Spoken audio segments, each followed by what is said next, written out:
Ei, pessoal, bom dia, sejam todos bem-vindos. Daqui a pouquinho a gente está dando início.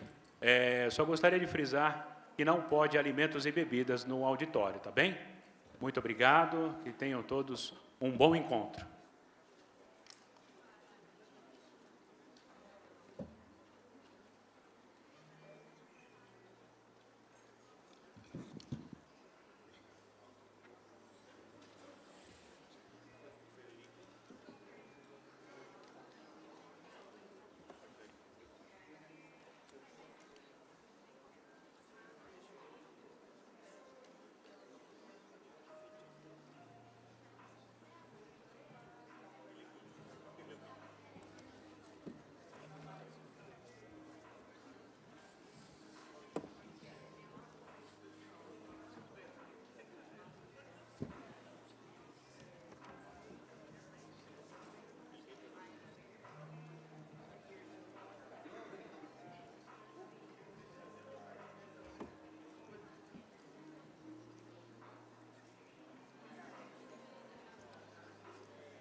Bom dia a todos e todas.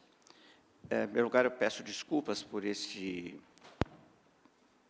transtorno imprevisível, mas quero agradecer também aqui a organização pela rápida preparação da sala para que a gente possa dar início a esta conferência. O 22º Congresso Brasileiro de Sociologia tenho a honra de receber, para esta conferência, o professor Federico Finchelstein. O professor Federico Finchelstein é professor de História na New School of Social Research e diretor do Programa Janey em Estudos Latino-Americanos. Ele é doutor pela Cornell University, especialista em fascismo, populismo, Holocausto, História judaica na América Latina e Europa. É autor de 8 livros traduzidos para diversos idiomas, muitos deles traduzidos para o português.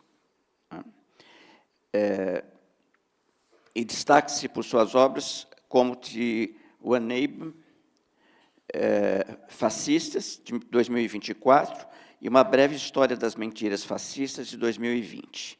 Seus trabalhos receberam ampla repercussão acadêmica e midiática, com mais de 20 resenhas e colaborações em veículos como The New York Times, Folha de S.Paulo e The Guardian. Publicou mais de 50 artigos em diversas línguas e países. Muito obrigado pela sua presença, por ter aceito o convite, professor. E o senhor tem o tempo, em geral, nós prevemos uma conferência de 40, 45 minutos, mas fique à vontade. Obrigado. I will speak in English. That was what I was asked. I could obviously, naturally speak in Spanish because I'm from Argentina. Portuguese would be way more difficult for me, so I'm very sorry for that. So I will speak in English. First, I would like to thank Professor Castro and Professor Adorno for inviting me here. It's really a pleasure. I think before COVID, I visit this university, so this is my second time in USP. And in the context of such a congress, is a real honor. What I'm sorry about is that the topic itself is not that great. It's not a happy topic. and yet this is what we are concerned with in the current world. So my idea is to present a little bit of my work to you, the hypothesis, and basically what I'm trying to do as a person that studied fascism, in my case for all of my thinking or academic life, and in a very different context, and now I find myself, as you find yourselves, in the current context where we ask the question about fascism in a very different way. It's less a thing of the past and more a thing of the present. So this is what I will be, the issue that I will be grappling with today. What is fascist, what is not, how fascist is the present, how fascist was the past, actually. And then, after talking, we will go into what it clearly is my favorite time during these events, which is talking with you, listening to questions and points, and you know, as we learn from each other. So thank you so much, and it's really a pleasure to be here. So give me a second. Take my watch.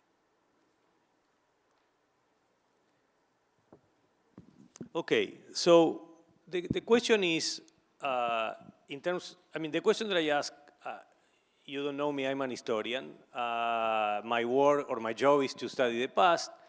And generally, all historians will tell you, or most historians will tell you, that we study the past not only in terms of the past itself, although I recognize that I really have fun. I find it really interesting, and I have a lot of fun just reading about the past. But all historians, if they are serious or they want to be serious, will tell you that that we study the past in order to understand the present.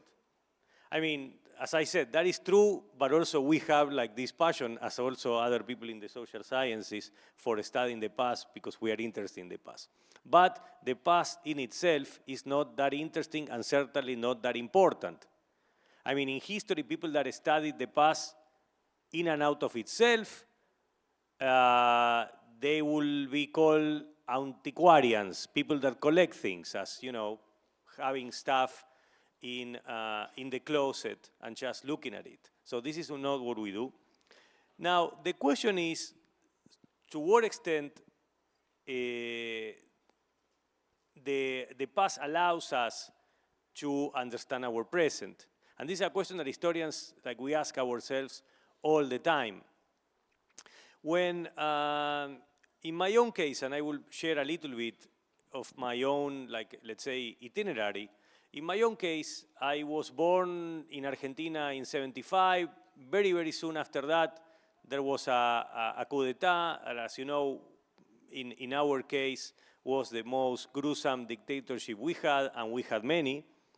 And then, the first, years of my life, at least thinking life, were under that dictatorship. When the dictatorship left, I was in high school, and as always, it was always has been my passion. I was interested in the past, but I was very interested in that case in the past that was very different to my present. Let's say Argentina in the 1980s.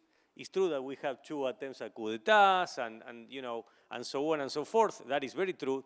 But we live in a democracy then.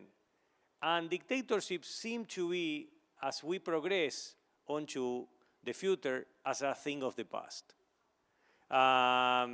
Although, dictators eventually in Argentina, eventually they will be let go. Initially, I was raised under the particular understanding, and when I said I was raised, this was part of my own society's understanding, that not only there was supposed to be a connection between past and present, but also a connection between past, present, and justice. So that was very important, for many people of my generation, and especially for those that engage in, in the social sciences, studying the past, and more specifically, in my case, in terms of, the historical profession. So our own understanding was that that it's not that the historian, of course, as Carlo Ginzburg said, like the historian and the judge, they share many things, but we are not obviously judges. Also, we shouldn't be prosecutors, and yet the idea that there is like, something wrong with the past, in many ways, at least in politics, led to understanding that, studying, in my case, fascism, was something that made sense in terms of a very different present, a present that wanted to distance itself from dictatorship, with all the problems that that had. I could say that, like, I don't want to talk about your country, obviously, in this particular context, because this is more your lives than mine, but in Latin America, as well as in many other places, we share these kind of questions, and we have also our own very problematic past, and in many cases, we want to study them. Now, of course, there are historians that study things that they like, and that is totally okay, of course. But I was not one of those historians, so I was always interested in things that I didn't like, things that worried me about. But as I was conveying, it was kind of, I wouldn't say that it was like pacifying to studying fascism in the past, but at least when you study that, when you started to study that in the 80s, 90s, I would say across the world, but now I'm talking about my country, Argentina, there was the sense that, yeah, this is really bad, but we are not here. It could be part of the future, but this is why history is important. Now, I'm saying all of this because we are living, in my opinion, in a very different present to that present of the late 20th century. Now, I think, like for those of us that are interested in authoritarianism, the extreme right, and yes, fascism, we cannot have that kind of safety kind of feeling, or that kind of assurance about the kind of distinction between the past and the present. In fact, back then, the idea was that the worry was about the future, not the present. The worry was that, somehow the past will return. And that's why we thought, or many people thought, that studying these things or being interested in authoritarianism was important back then. For the people that are younger in the room, especially students, I would say that, as a citizen, I don't envy your situation, which is also mine. Like, we are all across the world living this authoritarian attack against democracy.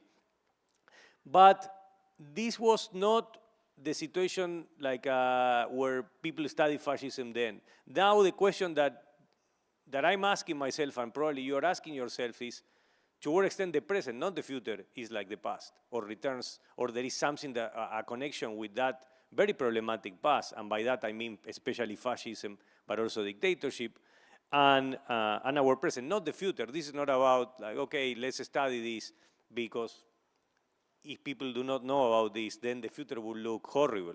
It's a present that looks, sorry for adopting a very normative position here, but from, let's say, the point of view of democracy, the present looks very problematic. Okay, so in my own trajectory, I wanted to study the last dictatorship when I entered the university, in my case, the University of Buenos Aires. And at that time, my advisor told me that wasn't a good idea.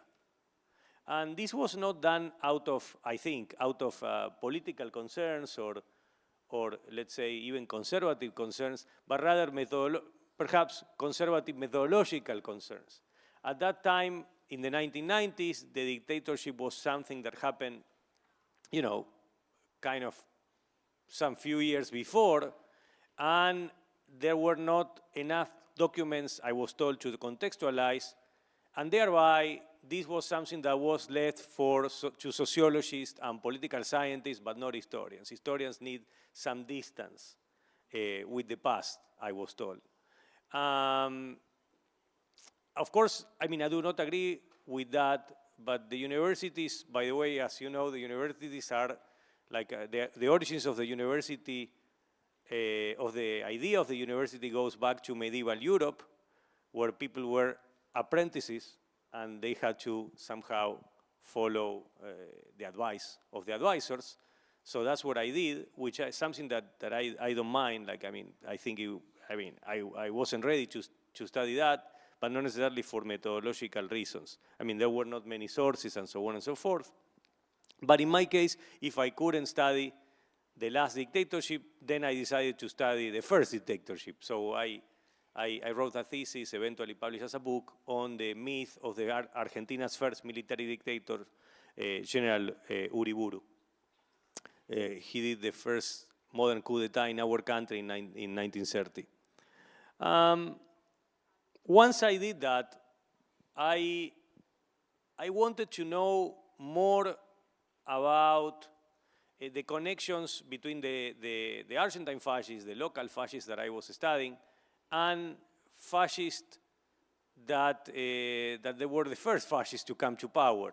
And by that I mean like the Italian fascists. So I was interested in these connections between fascisms, you know, in Europe and fascisms, in my case, in Argentina and other Latin American places.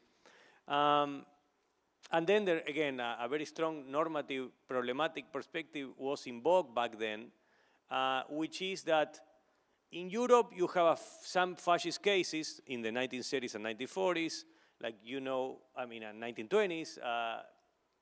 I'm sure you know who I'm talking about. I'm talking about Mussolini, Hitler, and maybe perhaps Franco. But the idea we were told, I mean, meaning historians in this case, in South America, like working on South American fascists, we were told that that fascism was a European thing. And in fact, if we were studying people that, you know, well, I would say this, look, acted and claimed to be fascists, we were wrong, okay? So the idea is that we should ignore, let's say, the agency of our own fanatic, right-wing, yes, fascist, and we should accept that only in Europe. And I was really worried about that. I didn't like it. I didn't like it at all for a lot of reasons. I mean, the most famous case back then, and still an influential historian, was Stanley Payne,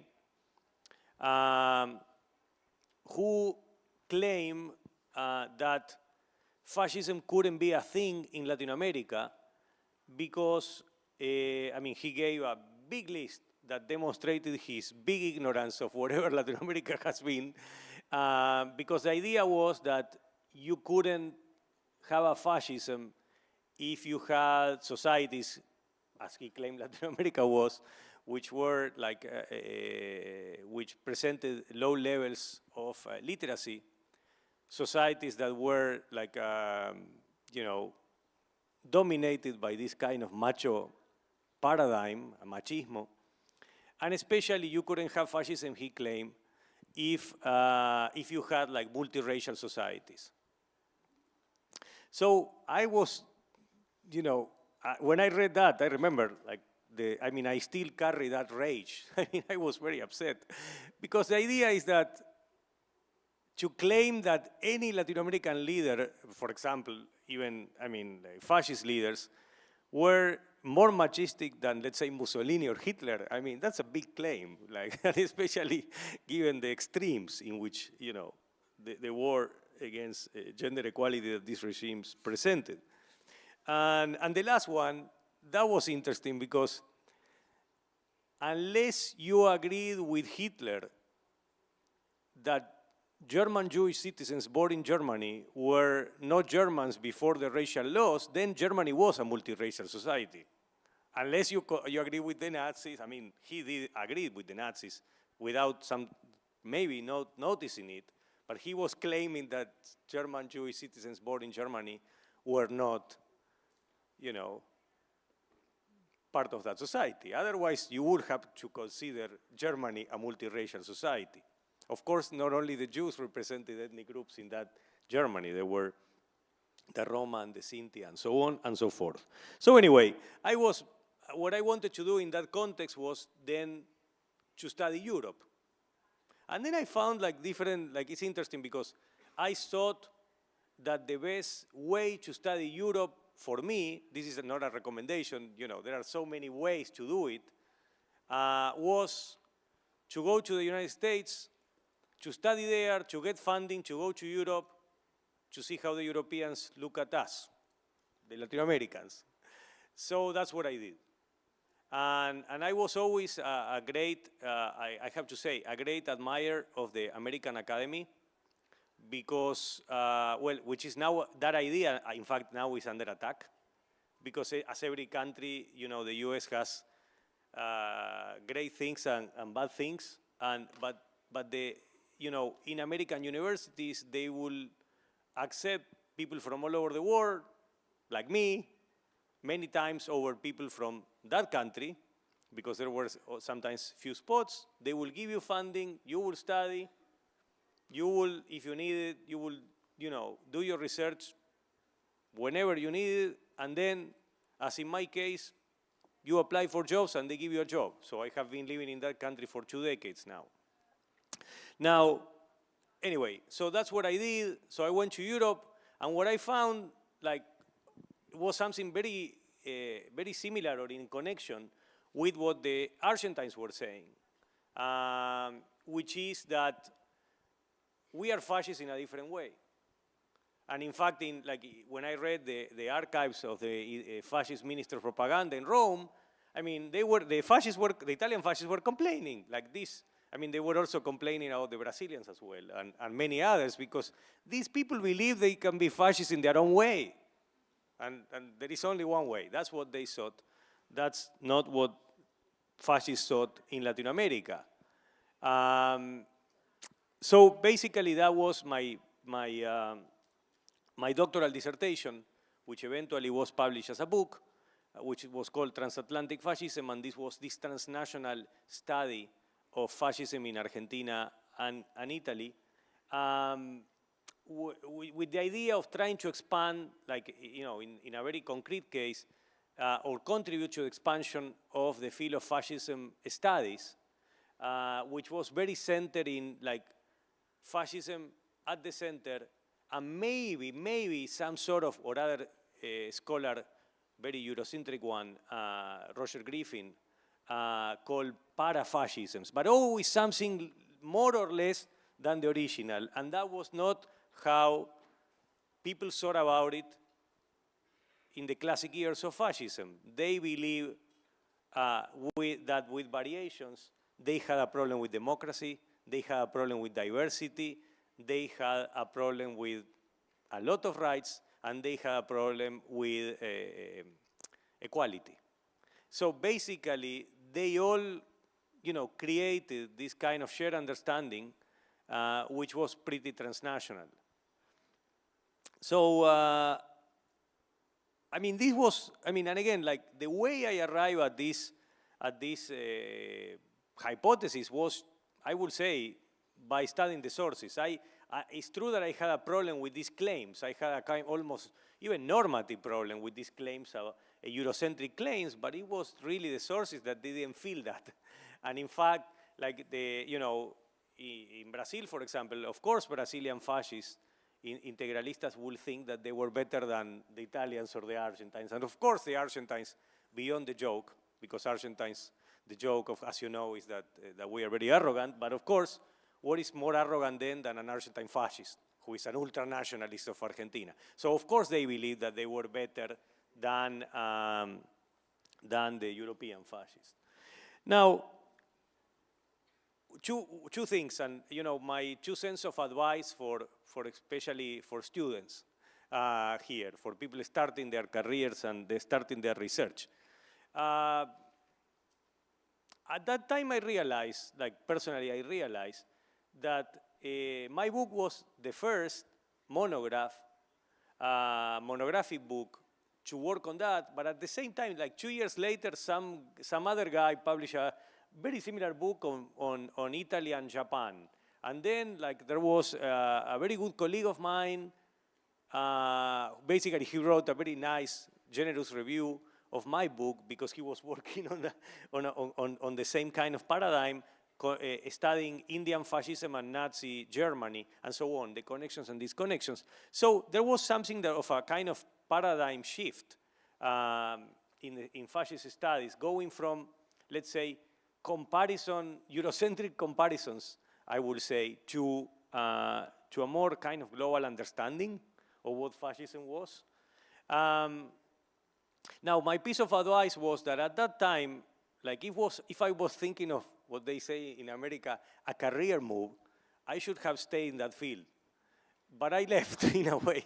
Like they were inviting me to conferences on this topic, and I kind of switched because in terms of what I told you, why I wanted to become an historian, I realized that I wanted my next project to be on the Argentine dictatorship. Once you become a professor and you finish your dissertation, of course you hear the advice of many people, but you don't have an advisor.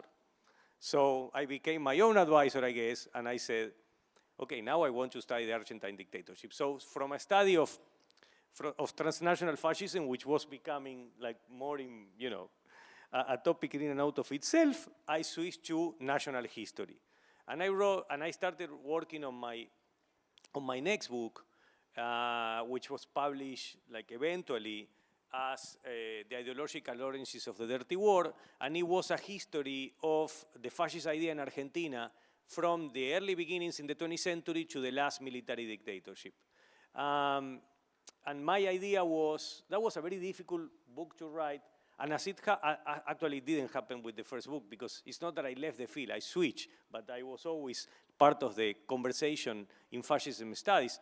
But once I published the book which finished in the 1970s, I realized that I didn't want to work on that anymore. Like it was really, really, really difficult for me to write. I mean, I understood the methodological concerns of my former advisor, and again, going back to our first topic, and I will return to this in a second, which is the complication of studying the past when there is a sense of immediacy. So for me, partly because of my argument, which was about how the fascist idea in Argentina eventually in the 1970s became tangible, it was substantiated, subjectified, if you will, in the bodies of the victims of the dictatorship. Because when people were tortured in Argentine concentration camps, they were told this fascist propaganda again and again, as if there was a meaning, and of course there was a meaning to the perpetrators. Like the idea was now for the camps to also become a moment of ideological self-acclamation for the torturers, right?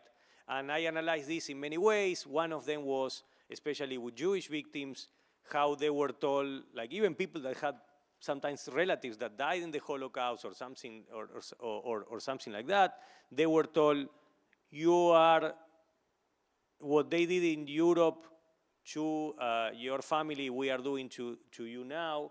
The difference between, this I'm quoting now from perpetrators, the difference between the Nazis and us is that they lost and we will win, and so on and so forth. So it was, for me, very difficult to realize that I was analyzing these sources, and I was, eventually, many times I was thinking, yeah, but what was I doing at that time? Like that camp was very close to where I was going to primary school. And it was really troublesome. It's not that it was impossible. I finished the book, but it was very, anyway, like I was exhausted after that. And the way I deal with this is, I guess, return to the fascists in the 1930s and 40s. But in that book, I thought that one of my arguments was that insofar as Argentine fascism was claimed to be very different to European ones, they claimed because they were following Jesus Christ, that they were really a kind of clerical fascism, and they were saying, like, our leader is Jesus, it's not a Hitler, but Jesus, and so on and so forth. It's a kind of appropriation of religion, which in many cases, I guess in Italian fascism or Nazism, there was more of a kind of political religion in the sense of appropriating the ways of religion, but in a way splitting even or occupying spaces which were previously occupied by formal religions. In Argentina, it was different. There was a kind of conflation between religion and the fascist movement. Anyway, so I analyzed that in the last chapter of my book in terms of the collaboration of the Catholic Church with the Argentine military dictatorship. Yes, the previous Pope appeared at that time in that chapter because of his kind of problematic role. And I thought, okay, this is going to be the polemic chapter. It was not. The polemic chapter, this was a book about 20th century Argentina, and I was analyzing the fascist idea, and then when I reached the end of the 40s and the 1950s, I had to deal with something which is unavoidable in Argentina in every way, in politics, in history, which is, any guess? Peronism, yes. So basically, I remember I had my hypothesis. I had my classes dealing with that, approach, and I had to approach Peronism asking the question of fascism. And some people were even upset that I connected the two questions. How can you put, actually the chapter on Peronism was, I think it was, I don't remember now, but it included the word fascism and the word Peronism. It was a question. And some people said, you put the two together, you are already saying something here. But I'm an historian. And Perón had participated in the first coup d'etat in 1930, which I studied. Then, in 1943, he became the most important, the strongman in a military dictatorship.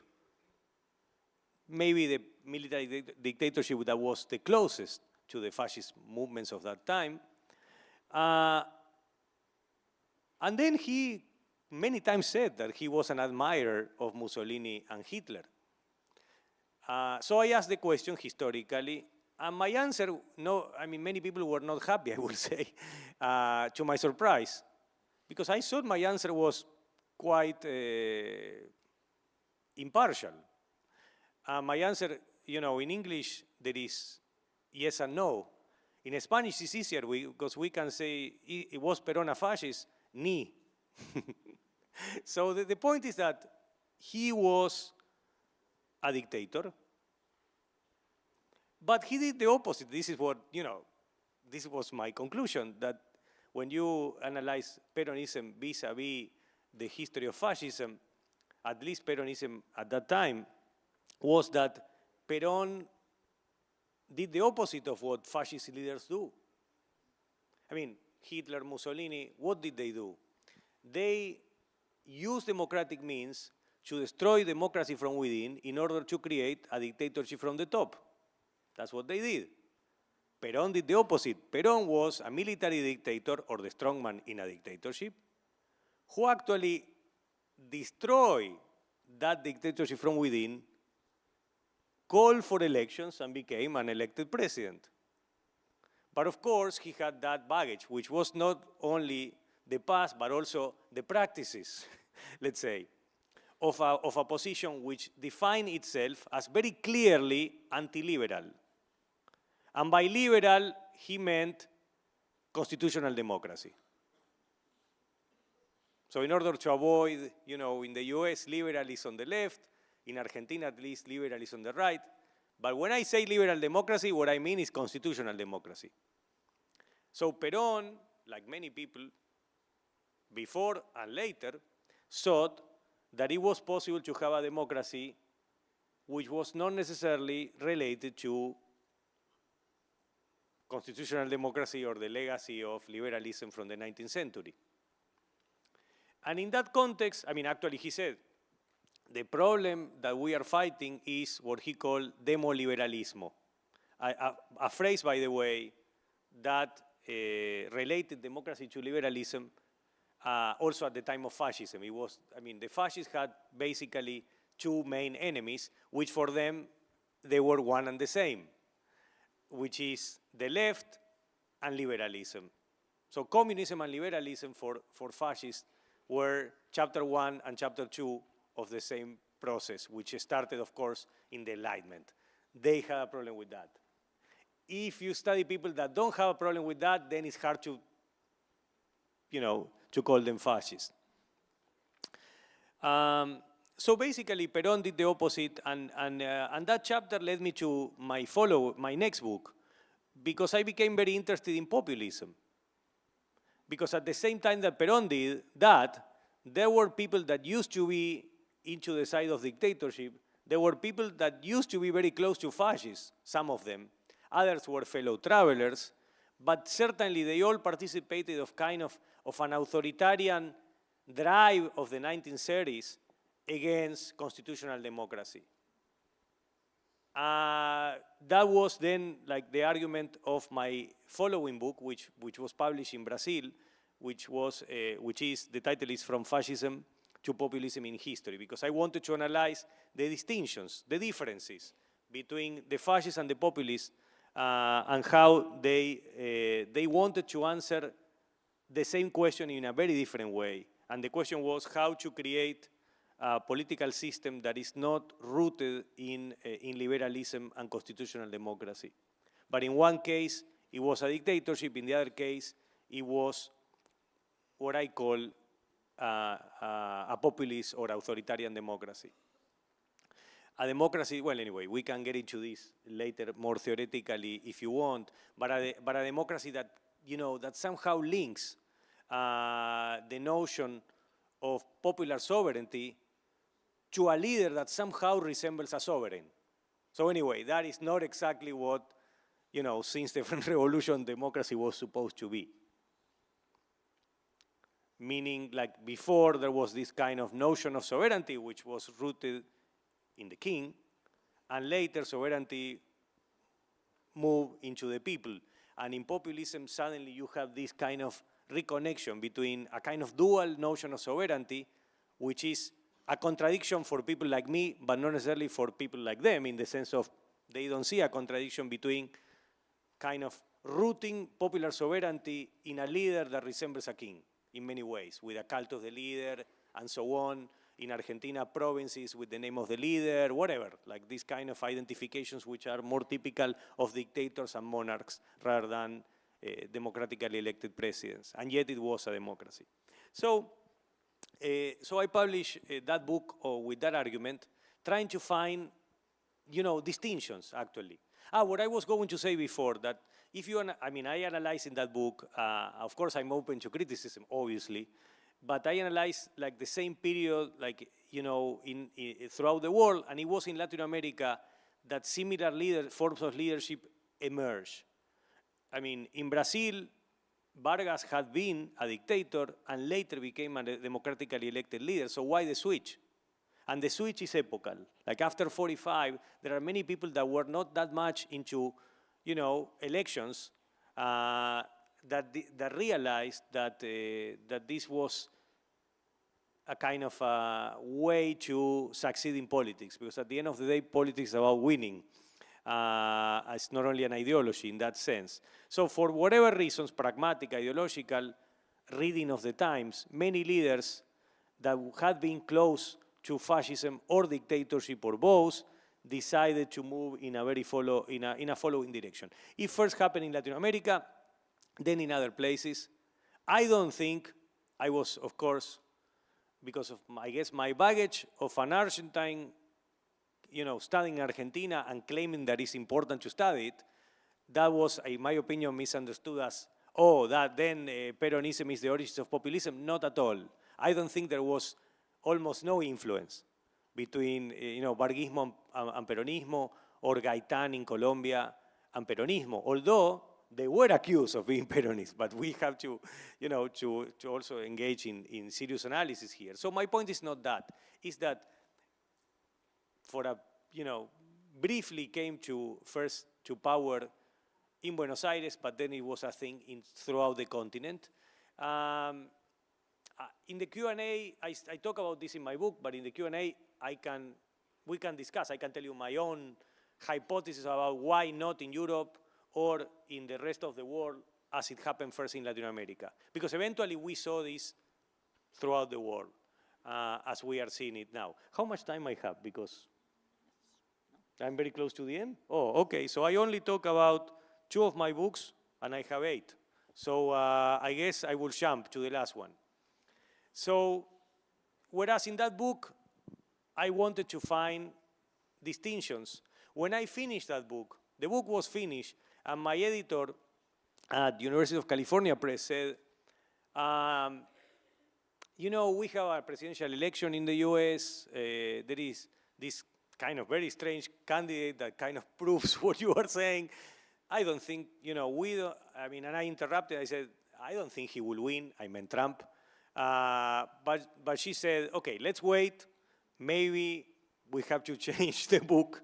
Because it's true that in the manuscript, I had to finish the book. And I was already analyzing Trump as an example of a kind of extreme form of populism that seemed to return to the ways of fascism. So if in the earlier book, I wanted to study distinctions, now I was struck by how, you know, like how also similarities came to the fore. And in that manuscript, which, as you know, or as you imagine, I had to change, I have written, in his failed bid to the presidency, Donald J. Trump demonstrated like some return of fascist patterns in current populism. Okay, when he won, first, as many others, I was very depressed. I didn't do anything for a few days, but then I realized that I had at least to change the book, which I did. And yet, my argument, you know, about distinctions kind of was there. I said, yes, there is a difference in the history of populism. 21st century populism is different in the sense that things which were central to the fascists, you know, are no longer central to the populists, now seem to be central again. Of course, he won, then he lost, then he did a coup d'etat. The same, sorry, this is, I guess, my normative position, but as I see it, the same happened in Brazil and in other places, and I said to myself, I said, wait a minute here, how far we are from fascism now? And many people, do I have 5 minutes or 5? Okay. So many people ask me, and as all of you, I don't live in the academy, I work in the academy, but my life is many times, maybe many hours, maybe some days, most of the hours outside of the academy. And outside of the academy, people do not have patience for, you know, my typical answer when you will ask me, okay, oh, you work on fascism, tell me, what is that? I said, do you have time? Because this is a very complex question. I wrote a couple of books, many pages, and I don't think I can. Well, I think I should. That's what I thought. Because seriously, these people are impatient because they don't have time. They are doing other things. And it's my responsibility, I thought, to give an answer which is serious enough to be rooted in scholarship, but also quick enough to answer the question maybe in 2 minutes. So what is fascism? So I was criticized in my book on fascism and populism by my esteemed colleague and friend, Carlos de la Torre, a scholar of populism, because he says that I did too big a list of what populism is. Like I was so detailed that, because I hate definitions, right? I don't like definitions. I think they kill history. We historians say, let's take a minute or let's take a couple of hours. But but I understood the critique and I said, okay, I will try to force myself to find elements which are central in fascism, not central in populism, and I see them coming back. And that's why and how I wrote this book, which was published in Brazil recently. This is Aspirantes a Fascistas. In English, it's called The Wannabe Fascists, and now it was published in Spanish, and it's the same title as in Portuguese, Aspirantes a Fascistas. So that's what I call these people, Trump, Modi, Bolsonaro, Milei, that are populists that seem to be disregarding important dimensions of populism and in fact coming back to key elements of fascism. I'm still in the knee or yes and no. Anyway, we can discuss about that, but I think there is an aspiration to be fascist here, and for whatever reason, at some point, they stop or they are stopped. And the elements are, and I will finish with this because, then we can discuss this. And if you haven't seen this book, each chapter is an element, these 4 dimensions or 4 pillars of fascism. And in each chapter, I ask the same question. What is this element in connection, or what is the connection between this element and classic fascism, 20s, 30s, 40s, populism, late 40s to, end of the 20th century, and the new kind of populist, which is a sort of new fascism, if you will. I mean, a kind of unconnecting, reconnecting populism to fascism in ways that again, you wonder how populist is this. So I will start with the first. The first is violence. Violence and the militarization of politics is central to fascism, not that important to populism. I mean, like in the book I present, like Gaetan or others, explaining why violence shouldn't be at the center of politics, something that is the opposite of what fascists would say. It's not only that violence is a source of power, as in the kind of Weberian sense, in the sense of, you know, having the monopoly of power shows, sorry, the monopoly of violence shows power, but rather fascists believe that you are not powerful if you do not exert that violence that you have after achieving a monopoly of violence. So for them, it's not a weak state, the one that exerts violence, but it's a strong state. Anyway, very different take on this. And the relation to that is that politics is about war, and politics should be not only conceptually, should not be conceptually militarized, but rather in the street with paramilitary formations, and if needed, yes, coups, coup d'etat. So that's the first. The second is demonization and xenophobia, which were central to the fascists and not that central in populism, not that central. Maybe in some cases not at all. The third, number three, is related to a book that also I published here in Brazil, which is on the history of fascist lies, and it's about lies, that fascists lie in a very different way, and I added like an analysis of propaganda that is different to other means of propaganda, to other ways, and one of the distinctions is that they believe their lies. Whereas in other traditions, liberalism, communism, conservatism, lying is part of the picture, of course. I mean, Arendt and others said, like, there is no politics without lying, meaning they tell us they will do things and they don't, but they know they won't, as opposed to the fascists. And the last, and I finish, is dictatorship. Of course, you can have dictatorship without fascism, but there is no fascism without dictatorship.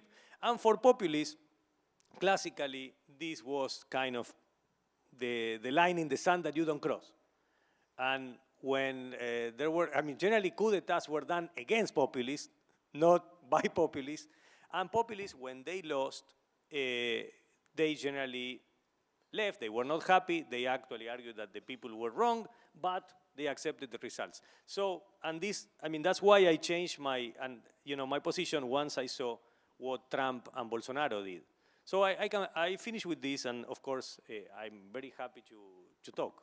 Thank you.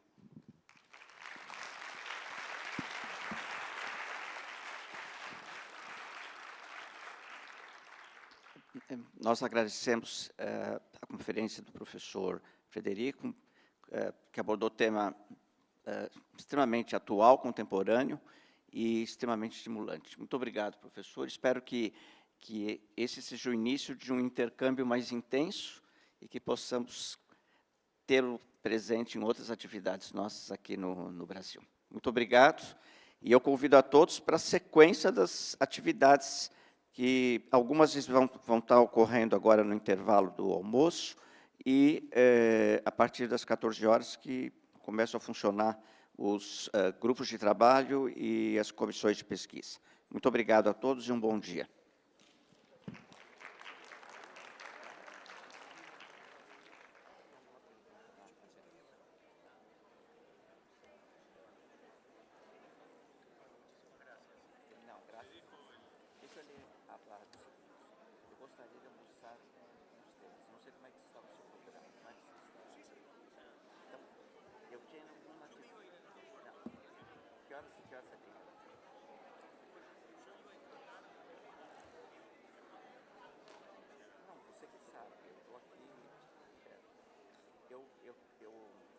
Agora, entre meio-dia e 1 hora, eu tenho uma outra atividade, eu vou rápido e volto.